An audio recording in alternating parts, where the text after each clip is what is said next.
Je vous présente Alexandre Delmas du Lab RH, le think tank des RH que vous devez connaître. Donc le management, frein ou accélérateur de la transformation digitale. Je me pousse un petit peu pour qu'on vous voit. Pardon. À l'heure de la transformation digitale, on a peut-être un petit peu trop tendance à mettre un vernis technologique. Et là, ce qu'on nous propose, c'est de revenir aux fondamentaux, de ne pas compter uniquement sur la technologie, mais de replacer un petit peu d'humain, de repenser la culture de l'entreprise, le management, et de recréer un lien de confiance, d'introduire... alors, on a parlé ce matin de bienveillance aussi, d'empathie, et c'est ce que cette keynote nous propose de faire. Voilà, merci beaucoup.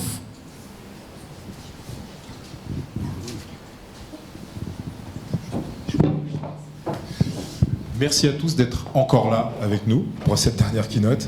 Donc, je vais vous rappeler que cette keynote est interactive, qu'avec BY, vous pouvez vous connecter, nous poser des questions, faire des commentaires.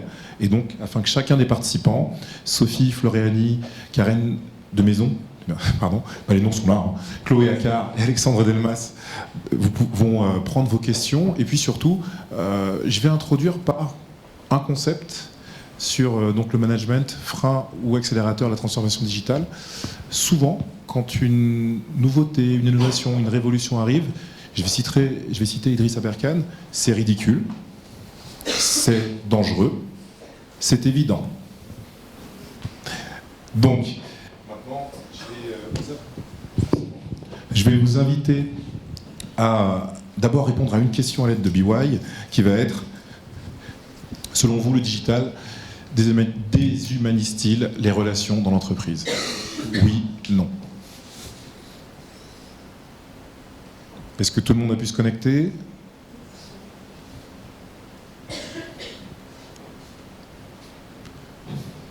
On me signale que vos réponses arrivent. Je triche. Entre-temps, pendant vos réponses, je vais laisser peut-être nos intervenants dire un mot, se présenter.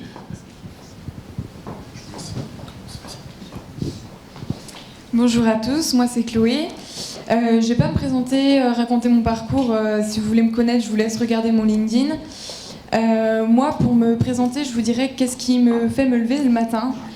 En fait, ça va être le fait d'apprendre quelque chose, de partager et d'entreprendre. Bonjour à tous et à toutes, merci encore d'être là en cette fin d'après-midi. Donc Karen de Maison, moi ce qui me fait lever le matin, c'est d'accompagner les salariés dans l'entreprise, d'être là pour développer la qualité de vie au travail. Donc bonjour Sophie Floriani, ce qui me fait lever le matin, c'est de montrer aux organisations, aux entreprises qu'il faut remettre l'humain au cœur de l'entreprise pour qu'elle soit performante. Bonjour à tous, donc moi c'est Alexandre et j'aurais pu me présenter comme ça, vous dire que je suis écosystème builder au Lab RH, la marketplace de l'innovation RH en France. Mais c'est pas une posture qui me convient et pour moi le management c'est aussi une question de posture. Du coup je suis beaucoup plus proche de cette posture-là et moi ce qui me fait lever le matin c'est de réhumaniser le monde de l'entreprise. Donc vous pouvez aussi aller sur mon profil LinkedIn et ce sera la clé de lecture pour le comprendre. Merci. Justement, on a vos réponses. Et ce qu'on voit, c'est que vous pensez très majoritairement, presque 70%, que le digital ne déshumanise pas la relation dans l'entreprise. Donc c'est très intéressant, je vous remercie d'avoir voté. Et on va donc demander à nos intervenants de s'exprimer sur cette question, et notamment Sophie, je pense, qui va commencer. Je commence. Donc effectivement, je suis très contente de ces réponses parce que ma réponse à moi, c'est effectivement, ça ne déshumanise pas l'entreprise et pour deux raisons. Avant le digital et après le digital, de toute façon, on a besoin de l'humain. Avant, pourquoi ? On est depuis un siècle sur des modèles de management, des modèles de fonctionnement dans l'entreprise qui sont axés sur les procédures, sur la mathématique, sur des reportings à n'en plus finir. Et on a eu tendance à oublier parfois l'humain que nous sommes.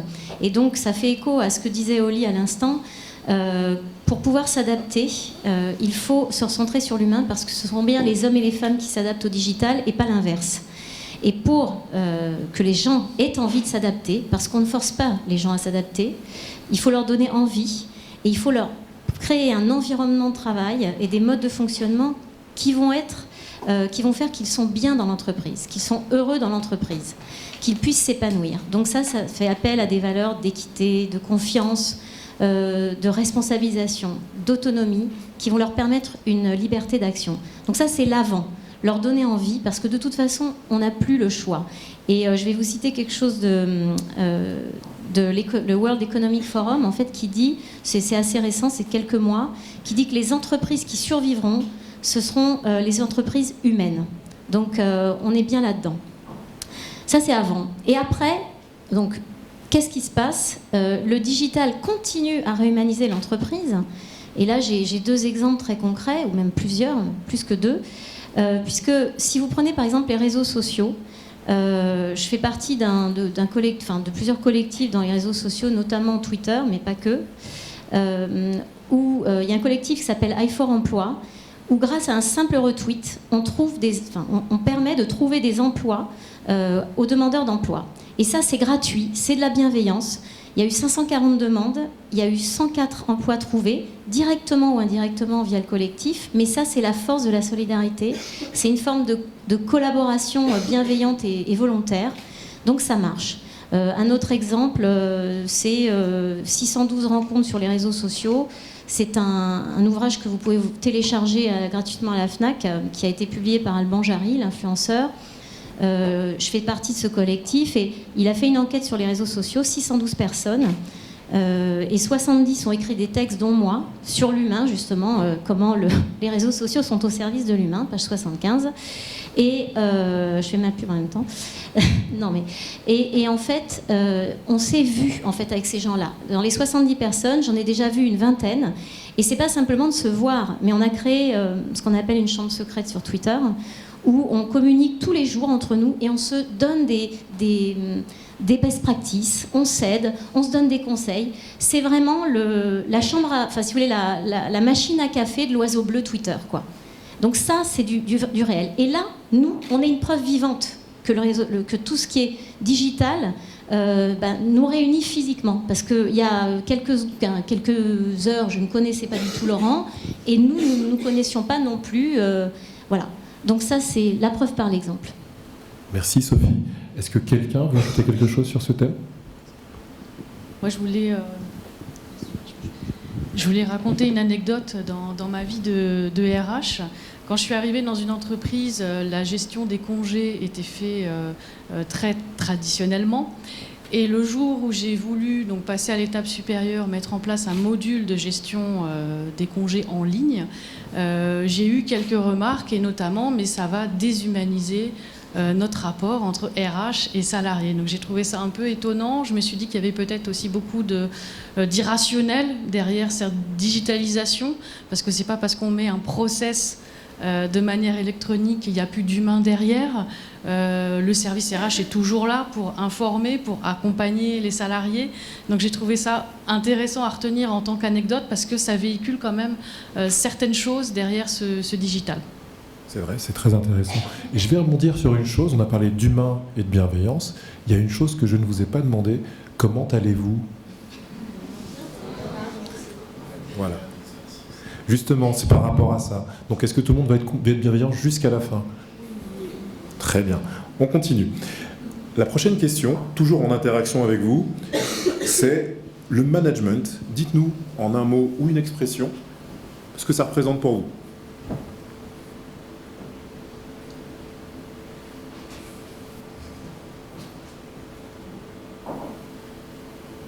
On a fait un cours de management avant de venir, donc je ne vais pas vous réciter les 6 clés du management, mais il y en a bien 6.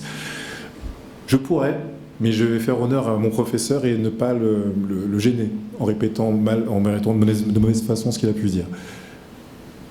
Est-ce que tout le monde a pu répondre ? Pas encore ?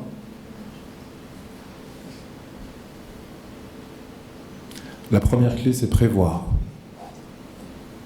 Au fur et à mesure, je vais les égrener si je m'en rappelle.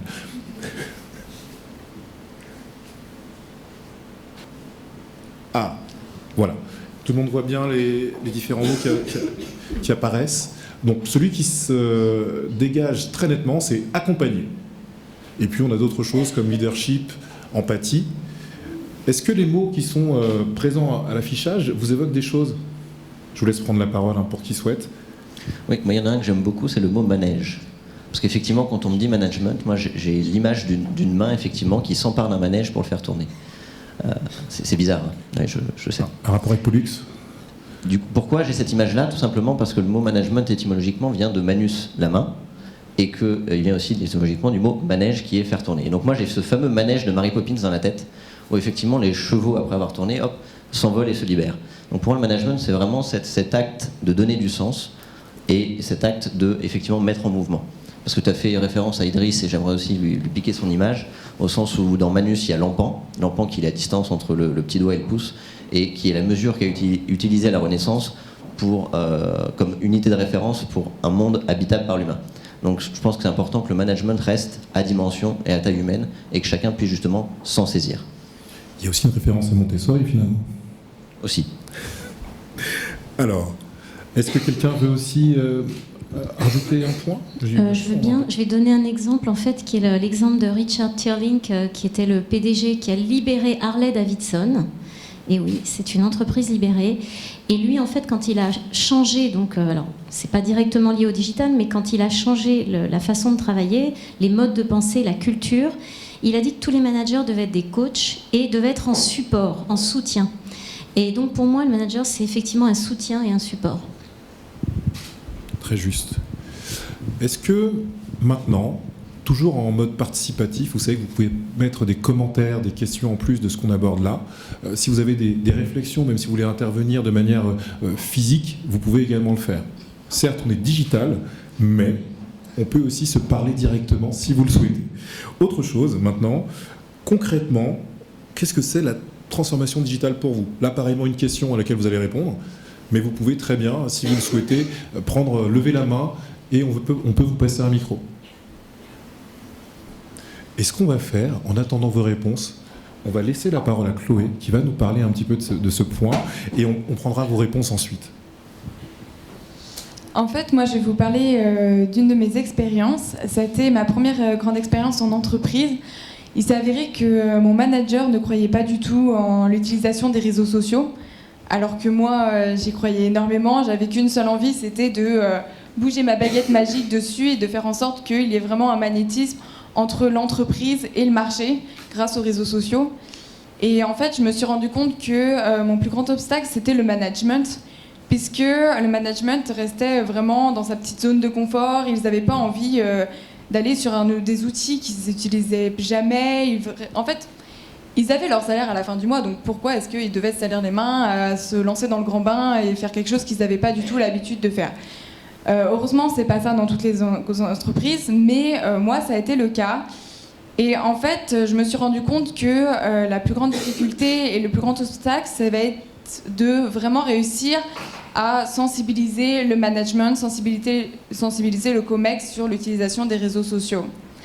Et en fait, c'est vraiment quelque chose qui est primordial et qu'il faut vraiment faire maintenant. Il ne s'agit pas de rattraper un train, mais vraiment une fusée. Si vous y mettez pas maintenant, ça risque d'être trop tard. Et bon, moi, je suis pas là pour vous faire peur ou quoi que ce soit. Je suis là pour vous donner des clés. Et en fait, il y a quelque chose qui peut vraiment vous aider. Vous avez autour de vous énormément de personnes qui sont là, qui connaissent les réseaux sociaux. Ça peut être des digital natives, comme moi, de la génération Y, XZ, vous appelez ça comme vous voulez. Mais ça peut être aussi des personnes qui sont un peu plus âgées, qui ont déjà une expérience positive sur les réseaux sociaux, qui ont réussi à faire de la vente, par exemple, par les réseaux sociaux, et qui vont pouvoir partager avec vous leur expérience, leurs obstacles, comment est-ce qu'ils ont fait en fait pour instaurer l'utilisation des réseaux sociaux au sein de leur entreprise. Il va falloir vraiment s'ouvrir et s'entourer de ces personnes-là qui ont des choses à partager et à vous apprendre pour pouvoir en fait apporter l'utilisation des réseaux sociaux, que ce soit Snapchat, Twitter, Instagram, etc. dans votre entreprise. Et si le management déjà n'y croit pas, si le COMEX n'y croit pas, on ne peut pas avancer. Et en fait, une des solutions qui est bien, ça va être vraiment d'utiliser ce qu'on appelle le reverse mentoring. Le reverse mentoring, qu'est-ce que c'est? Ça va être le fait d'utiliser des personnes, ça peut être des jeunes, ça peut être des personnes qui sont déjà internes à l'entreprise, qui ont en fait déjà une capacité à comprendre l'utilisation des réseaux sociaux, qui ont déjà une expérience, utiliser ces personnes en fait pour former le management sur l'utilisation des réseaux sociaux. Ça va être les sensibiliser d'abord dans un premier temps, mais aussi les accompagner petit à petit au fil des mois pour pas que le management ait l'impression de sauter dans le grand bain et qu'ils ne savent pas du tout comment faire, par où commencer, etc. Et en fait, c'est une technique qui vient des États-Unis, qui est apparue dans les années 2000. Et en France, on est énormément en retard. Il reste encore beaucoup de choses à faire là-dessus. Et c'est quelque chose qu'il faut faire dès maintenant, parce que si le management n'y croit pas, on ne peut pas faire une transformation digitale effective. Et moi, qui viens d'une génération Y, Z, comme vous voulez, j'ai vraiment pu faire l'expérience en utilisant mes connaissances sur les réseaux sociaux. Je fais de la vente régulièrement par les réseaux sociaux. Et vraiment, le bénéfice que vous allez en retirer, ça va être du personal branding, de la construction de la marque personnelle, mais aussi du networking et de la vente, justement par ce reverse mentoring. Est-ce que quelqu'un veut commenter, ajouter des choses, pourquoi pas ? Des questions par rapport à ce que Chloé vient de dire. Moi, je rajouterais juste une chose, c'est que la transformation digitale, ça a été dit un peu plus avant ce matin, c'est quelque chose ça reste encore un concept, mais surtout, ce ne sont pas que les réseaux sociaux.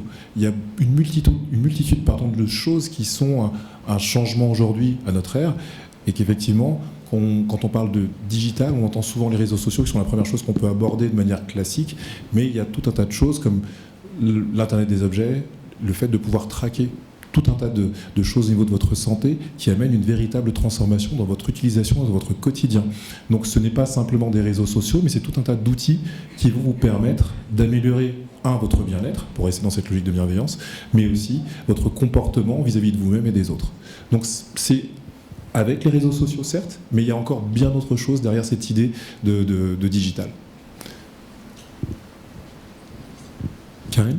Pour compléter sur la transformation digitale, je voulais savoir qui est DRH dans la salle ou qui est responsable RH dans la salle. Donc, pas mal de mains se lèvent. Je voulais juste partager un constat sur le métier de RH. Le métier de RH aujourd'hui, quel est-il ? Il faut savoir que les salariés n'ont pas une bonne image de notre métier, malheureusement. Si vous avez regardé le baromètre de l'année dernière fait par la Ségos, les salariés nous notent 5,6 sur 10 en termes d'efficacité ou en termes de compréhension de notre métier. Et ils ne comprennent pas, ils ne savent pas ce qu'on fait. Ils attendent qu'on soit plus proche d'eux. Donc ça, c'est un facteur important. Ils attendent aussi plus de transparence sur les procédures, sur la manière de fonctionner. Ils pensent qu'on est beaucoup dans la contrainte opérationnelle, tout ça c'est vrai. Et nous, en tant que DRH, on souhaiterait être encore plus en proximité et moins crouler, on va dire, sous les contraintes réglementaires qui nous incombent. Donc c'est sûr que c'est compliqué de se rejoindre. Le DRH, maintenant, devient de plus en plus bienvenu dans les CODIR, mais ça reste quand même assez fermé par rapport à un DSI ou une DAF qui a un petit peu plus de légitimité que les RH dans un CODIR. La direction générale qui ne prend pas la pleine mesure du rôle stratégique des RH, souvent c'est un truc qui se rajoute, et un paysage réglementaire qui évolue tout le temps. Et ça, c'est usant aussi pour nous en tant que RH. Vous avez la réforme de la formation professionnelle qui a eu lieu en 2014. Vous avez le CPF, le compte d'activité. Maintenant, la nouvelle loi travail avec l'ensemble des décrets qui vont commencer à s'égrener jusqu'à la fin de l'année et sur 2017 avec le changement, notamment, là je vous apprends rien, sur toute la négociation avec les partenaires sociaux, plus d'autres dispositifs qu'on apprend au fur et à mesure, parce qu'il faut être tout le temps en veille, vu que ça change tout le temps. Et ça nous prend du temps, ainsi que la DSN qu'on a évoquée tout à l'heure, qui est aussi un incontournable. Et votre direction peut se dire, mais c'est quoi encore ce nouveau truc à mettre en place ? À quoi ça sert au final ? Ça ne sert à rien par rapport à mes objectifs business. Donc ça, c'est important à prendre en compte, parce que quand on parle de transformation digitale, je ne sais pas si vous vous êtes dit à un moment donné, mais encore un nouveau truc à mettre en place dans l'entreprise. Ça va me prendre combien de temps ? Quels sont les moyens à mettre en place ? comment je vais m'y prendre. Justement, Karen, c'est le moment de se dire comment concrètement ça se traduit, cette transformation digitale. Alors, comment ça peut se traduire? La transformation digitale, c'est un joli mot. Après, tout dépend ce qu'on met derrière. Moi, je vois plutôt des usages. Donc, je vais vous donner un exemple. De plus en plus, les salariés ont des temps de transport très importants, notamment en Île-de-France, puisque nous sommes en Île-de-France. Et clairement, le télétravail est un usage facilité par les technologies. Ça n'aurait pas été possible il y a 30 ans de se mettre en télétravail par rapport aux outils. Donc ce que je veux pointer du doigt, c'est que les usages sont extrêmement importants au-delà de tout ce qu'on peut voir sur les outils. La DRH est bien là pour capter, c'est un capteur de l'organisation, et mettre en œuvre et accompagner les salariés avec cette transformation digitale, toujours pour améliorer leur qualité de vie au travail, parce qu'il ne faut pas perdre non plus l'objectif. À quoi sert cette transformation digitale? Ça, c'est un point très très important. Tout à fait. Merci Karen. Chloé, tu veux rajouter quelque chose sur concrètement comment ça se traduit cette transformation? Oui. En fait, concrètement, cette transformation, une fois que le management a été sensibilisé sur l'utilisation des réseaux sociaux, qu'est-ce qu'il nous reste? Il nous reste en fait tous les employés de l'entreprise.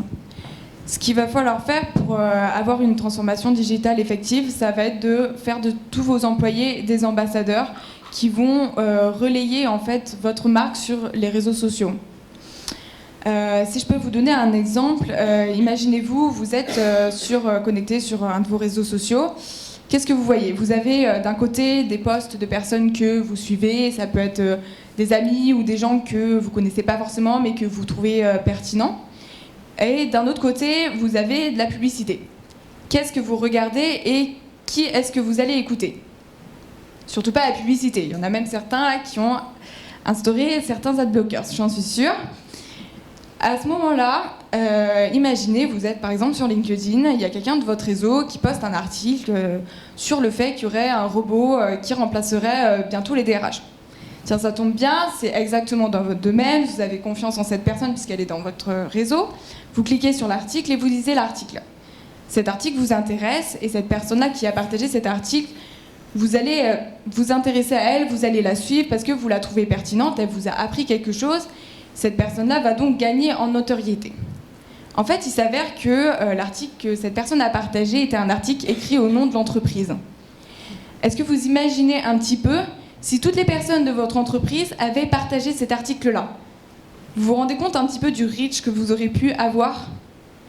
En fait, pour donner un petit peu des chiffres, si 10 000 employés d'une entreprise partagent un article qui vient de votre entreprise, vous allez toucher environ entre 350 à 500 millions de personnes, ce qui équivaut à peu près entre 3 à 5 millions de dollars. Je ne sais pas si vous vous rendez compte un petit peu de l'économie que vous pouvez faire en plein média. En fait, vous allez me dire, ouais, mais moi, mes employés, ils n'ont pas le temps, ils n'ont pas que ça à faire de traîner sur les réseaux sociaux, il faudrait les former, ils ne savent pas comment utiliser ça, en plus, je ne peux pas gérer qu'est-ce qu'ils vont dire sur mon entreprise, etc. Bah, justement, instaurer en fait des temps de travail où vous allez sensibiliser ces personnes-là, où vous allez les former et les accompagner. Et ce que vous pouvez faire aussi, qui va leur faire gagner du temps, c'est d'utiliser une plateforme d'employé advocacy. Une plateforme d'employé advocacy, en fait, ça va être un outil qui va rassembler en fait tous les flux des réseaux sociaux de votre entreprise sur la même page. Ce qui fait que vos employés vont avoir accès en fait à tous les posts directement et ils vont pouvoir choisir, bah tiens, celui-là il est intéressant, je vais le liker, celui-là aussi, j'aimerais bien le partager, mais j'ai envie d'ajouter ma petite dose personnelle et il va pouvoir le faire. En utilisant ça, vous allez permettre donc à vos employés déjà de se former parce que ils vont lire des articles qui concernent leur domaine, ils vont gagner en notoriété également parce qu'ils vont partager sur leur réseau des articles qui sont pertinents. Et vous, votre entreprise, elle va gagner en notoriété, elle va améliorer sa marque, elle va être beaucoup plus présente. Et si on regarde par exemple au niveau RH, 80% des personnes qui recherchent un emploi prennent en compte l'avis des salariés d'une entreprise avant de choisir ou non un emploi. Donc si votre entreprise, elle n'est pas par exemple sur Instagram, si on ne peut pas voir sur Instagram comment c'est de travailler chez vous, ce que disent vos employés quand ils sont chez vous, c'est simple. la nouvelle génération, elle ne va pas y aller parce qu'elle va se dire dans quoi est-ce que je m'embarque? C'est bizarre, personne n'en parle. Qu'est-ce qui se passe dans cette entreprise? Donc ça va être vraiment en faisant de vos employés des ambassadeurs que vous allez pouvoir avoir une transformation digitale qui va être effective. Merci Chloé. Alexandre? J'aimerais rebondir 2 secondes sur ce que tu dis, Chloé, effectivement, parce que c'est non seulement vos collaborateurs, mais aussi votre écosystème. Parce que suite à ce que tu as dit finalement, je me suis dit, finalement, nous, on n'est pas sortis de l'auberge, on n'est que 7. On n'est pas 10 000, on est 7 à la BRH. Mais on a quand même un écosystème de 240 startups, et heureusement qu'elles sont là pour partager sur les réseaux sociaux à notre place. Donc c'est pas seulement vos collaborateurs, c'est aussi l'écosystème que vous avez, vos clients, et c'est ça qu'il faut réussir à créer. Et en termes d'image, moi, quand on me parle de transformation digitale, l'image qui me vient, c'est une princesse.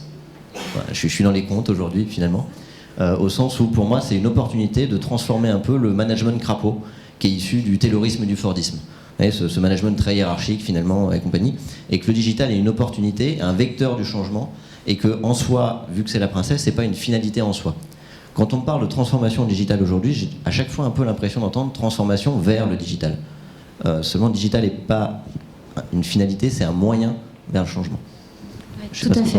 Là, je rebondis complètement et 100% d'accord. Effectivement, c'est pas le fait de se transformer, c'est qu'on est obligé de s'adapter. Hein, c'est Darwin, sinon on meurt. Ou en tout cas, pour rester performant, on doit s'adapter. Et tous ceux qui vont survivre et être performants s'adapteront et ce seront sûrement des leaders sur leur marché. C'est le cas pour pas mal d'autres entreprises qui l'ont déjà fait. Je rebondis donc sur ce que vous avez dit tous les trois, mais effectivement, le digital, c'est une formidable opportunité. Oui, il y a des menaces, certains peuvent dire c'est dangereux, etc. Mais tout dépend de l'usage qu'on en fait, tout dépend du sens qu'on met derrière. Et au contraire, si on le considère comme une opportunité de relations humaines, et de relations humaines, qu'elles soient commerciales, qu'elles soient personnelles, professionnelles, pour échanger des best practices, c'est là. Et pour rebondir sur i4Emploi, donc le collectif où je suis, je n'ai pas dit tout à l'heure que ça génère, il y a 486 000 followers, et ça génère 3 millions d'impressions à chaque fois, donc sur Twitter. Donc vous imaginez si vous êtes en recherche d'un emploi, oui, d'impression au sens digital du terme, de vue, oui. Au sens Twitter du terme, effectivement. Donc, vous imaginez, enfin, vous postez là-dessus, et donc, on a 3 millions de vues. Alors, ça, faudrait que je regarde les détails, mais c'est les derniers chiffres que j'ai. Je pourrais vous en dire plus. Vous pouvez suivre le compte i4Emploi et vous verrez, hein, c'est hashtag i4Emploi. Donc ça, c'est vrai, il y a une visibilité. Donc ça permet quoi, le digital aussi? C'est finalement une démocratisation de l'information et de la communication. Ça revient à ce que vous dites. Enfin, quand on pense qu'avant, pour parler à quelqu'un, un directeur ou un PDG du CAC 40, c'était impossible, il fallait passer par le standard, ensuite par l'assistante, par la deuxième assistante, enfin, on désespérait. Maintenant, vous faites un clic sur LinkedIn, pour peu qu'il ou elle soit sur LinkedIn, elle vous répond. Et moi, j'en ai pas mal qui m'ont répondu oui. Donc, c'est quelque chose qui est beaucoup plus facile. Et après, vous pouvez arriver aussi à les voir. Donc, il y a une vraie relation qui s'instaure. Et je rebondis aussi sur le télétravail. Le digital, ça amène aussi l'obligation de la confiance. On est obligé de se dire, maintenant ça suffit, la défiance, la façon command and control du taylorisme, on va passer au trust and share. Alors c'est des anglicismes, mais c'est vrai que ça vient aussi des États-Unis. Je pense que tout le monde comprend. Si quelqu'un ne comprend pas, il le dira, bien sûr. Donc voilà, il faut faire confiance, et le fait de donner confiance aux personnes, ça les pousse à être beaucoup plus, avoir envie de faire les choses. Et effectivement, le télétravail, ça change la relation manager-manager, ça change le comportement managérial et le leadership, parce qu'on n'est plus dans le patron qui commande, qui dirige, qui contrôle, on est dans le patron qui écoute, qui supporte, au sens anglais encore du terme, excusez-moi, qui soutient. On est dans le coach. Il doit faire confiance quand la personne est en télétravail et on ne le voit pas. On estime que voilà, il n'est pas là, peut-être pour faire des heures, mais qu'il est là pour faire un travail. Merci Sophie. Et on va terminer par une dernière question. Je vais vous poser d'abord la question, est-ce que vous avez envie de répondre à la prochaine question? Comme ça vous évite, hein, on est bien d'accord. Ce sera beaucoup plus simple. Et donc, est-ce que nous avons vraiment le choix, finalement, d'avoir cette transformation digitale qui va être accompagnée ou non par le manager? En fait, c'est ça l'idée. de notre débat aujourd'hui. Est-ce que nous avons le choix? Est-ce que ce frein, cette accélération, elle est présente ou pas à ce niveau managérial? Alors on parlait de rebond, je vous laisse rebondir. Qui veut... Moi, je voulais donner un exemple à cette question. Donc, je ne vais pas répondre ni oui ni non. Chez Enercop, on est un réseau de 10 coopératives sur l'ensemble du territoire français. Et on fonctionne avec un sociétariat assez fort qu'on appelle ambassadeur. Donc, je sais que le mot a été assez décrié ce matin. Mais pour nous, voilà, nos sociétaires, ce sont nos ambassadeurs. Et des ambassadeurs qui croient fortement au projet, puisque Enercop, on est un fournisseur d'électricité d'origine renouvelable, donc en coopérative. Donc ça a un sens, il y a un projet derrière, on participe à la transition énergétique, c'est un vrai projet sociétal. Donc ces ambassadeurs sont très authentiques, puisqu'ils croient à ce projet et n'ont pas besoin d'un discours formaté pour aller chercher, on va dire, d'autres sociétaires pour nous rejoindre. Nos salariés, c'est la même chose. Nous sommes obligés d'être sociétaires quand on rentre dans la coopérative. Et nos salariés sont aussi nos ambassadeurs, c'est-à-dire qu'ils participent à la communication au sein de la coopérative. J'ai un responsable commercial qui intervient très régulièrement et qui dit moi, je ne suis pas un facturier de l'énergie. Quand je me lève le matin, je fais la révolution énergétique. Et je trouve ça très beau, parce qu'on sent vraiment cette vitalité, ce dynamisme, cet engagement. Et ça, c'est vraiment véhiculé par les salariés sur le terrain, mais aussi via les réseaux sociaux et le digital. Et pour recruter, puisque moi, je suis dans une posture de recruteur, c'est extrêmement simple, entre guillemets, puisque déjà, la cause est acquise. C'est-à-dire que le candidat qui vient dans mon bureau, il a déjà envie de nous rejoindre pour ce projet qui est très innovant. L'idée après, bien sûr, c'est de valider les compétences techniques, mais déjà, il y a un premier pas qui est fait de la part du candidat, parce que le candidat a choisi Enercop, car il ne vient pas ici par hasard. Il a vraiment fait ce choix de postuler pour venir et rejoindre le projet. La situation rêvée du recruteur. Alexandre, je te laisse rebondir ou tu... Oui, moi j'aimerais répondre plutôt que de transformation, j'aimerais qu'on parle d'adaptation. Alors il y en a certains qui parlent de darwinisme digital. Est-ce qu'on peut aller jusque-là? Je vous invite à lire l'article de Jérémy à ce sujet-là. Effectivement, il y a d'autres choix de société qui sont possibles. Maintenant, deux petites questions. Vous êtes RH aujourd'hui, vous voulez faire un plan de gestion prévisionnelle des compétences et des talents, effectivement, sur le long terme. Et donc vous voulez savoir que tel salarié correspond à tant de % à tel poste dans 5 ans, mais que s'il suit telle et telle formation, il correspondra à 70% dans 2 ans. Sans le digital, vous faites comment? Juste quelques questions comme ça, effectivement. Et on a 240 du coup start-up et innovation digitale qui permettent des choses qui ne seraient pas aujourd'hui possibles sans le digital. Ou alors avec une armée de RH beaucoup plus que ce qu'on a aujourd'hui. Donc il y a une certaine facilité, une certaine efficience aujourd'hui dans le digital. Et effectivement, c'est une opportunité. Moi, personnellement, je suis héritier d'Héraclite, ce pré-socratique qui a dit qu'on ne se baignait jamais 2 fois dans le même fleuve. Et du coup, il pense finalement, en tant qu'héritier, je pense qu'on ne peut pas ne pas changer. Que finalement, face au changement, il y a une alternative entre le choisir ou le subir. Moi, j'ai toujours préféré choisir mes changements. Voilà. Et donc, effectivement, je pense qu'on peut faire le choix du digital et que c'est effectivement une opportunité. Et que les RH, du coup, sont impactés dans le rôle de ce changement-là. Je rebondis aussi sur ce que tu disais, Karen, et je m'adresse aussi aux RH qui sont dans la salle, au sens où aujourd'hui, 80% de votre temps à peu près, surtout vous n'hésitez pas hein, si je me trompe, est passé à de la gestion administrative et gestion des relations sociales. Non? Bon. Donc mes stats sont faux, heureusement. Et effectivement, je pense que le digital permet une certaine automatisation de toutes ces tâches administratives qui permet de libérer de plus en plus de temps pour ce qu'on pourrait appeler la relation humaine. Voilà. Et du coup, ça vous transforme en tant que RH en gestionnaire de la complexité et en maître d'œuvre de l'intelligence collective. Est-ce que vous avez le temps? Je ne sais pas. Est-ce que vous êtes tout seul? Certainement pas. Et que du coup, être maître d'œuvre de l'intelligence collective ne peut pas dire être seul maître à bord, et qu'il faut que vous travaillez effectivement avec les DSI pour tous ces enjeux-là. Est-ce que vous êtes formé aujourd'hui pour savoir qu'est-ce qui se cache derrière la black box qui est l'algorithme? Parce que faire confiance à un algorithme, c'est bien, savoir comment il est construit, c'est quand même mieux. C'est pas sûr. Moi, j'ai fait une formation RH, en tout cas, on m'a pas appris ça. Est-ce que les DSI peuvent avoir les clés de lecture qui manquent à ce niveau-là? Oui, je pense. On va conclure, on va laisser justement chacun terminer avec un mot. Je t'en prie, Sophie. ça ne sera pas un mot, ce sera des phrases, mais je ferai court. En fait, ce que tu disais est très juste aussi, c'est que le DRH, ou les DRH que vous êtes, les personnes en RH que vous êtes, ne peuvent pas porter à eux tout seuls le poids ou la responsabilité de cette adaptation digitale, hein, on va dire ça. Et je pense que justement, donc, cette adaptation, elle est digitalement humaine, dans le sens où ça doit être du collaboratif. Et là, on est obligé de se mettre au collaboratif, à la coopération, parce qu'effectivement, il doit y avoir un soutien du DSI, il doit y avoir un soutien finalement de tous les homologues DRH que vous êtes. Donc c'est pas seulement le DRH, le DSI, j'ai envie de dire que c'est tout le monde. Après, avec peut-être une place particulière pour le RH, mais en aucun cas le RH ne peut le faire tout seul. Et là, je suis responsable de la conduite du changement dans une DSI, donc du coup, je me permets d'intervenir comme ça. Mais je pense que c'est vraiment ça, tout le monde doit s'y mettre, c'est toute entreprise qui doit être engagée là-dedans. Et évidemment, si vous avez un DG qui est fondamentalement...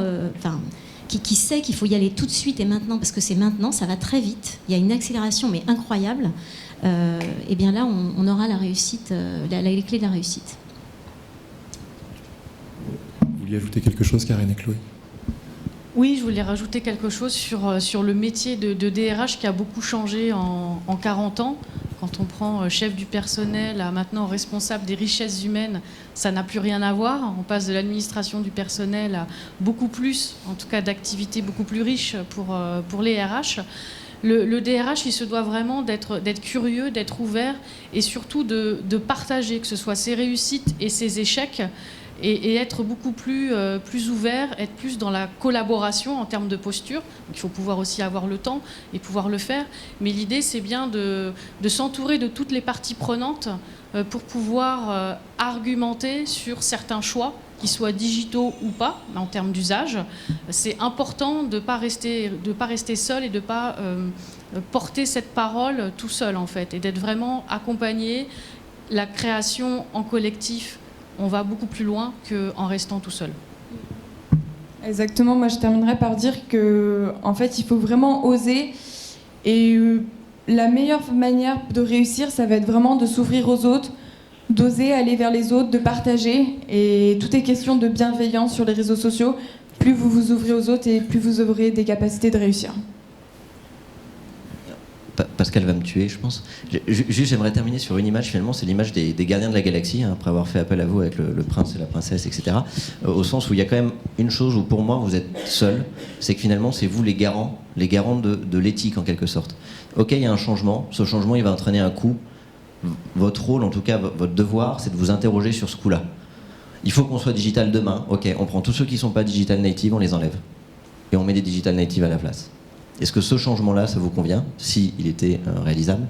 Ou est-ce que justement, d'un point de vue éthique, c'est un peu, on va dire, il y a d'autres voies possibles, et du coup, ça, votre rôle, c'est vous qui êtes les garants de cette importance-là, je pense. Et surtout les garants de la vision. C'est la vision avant tout qui permet de piloter tout ça.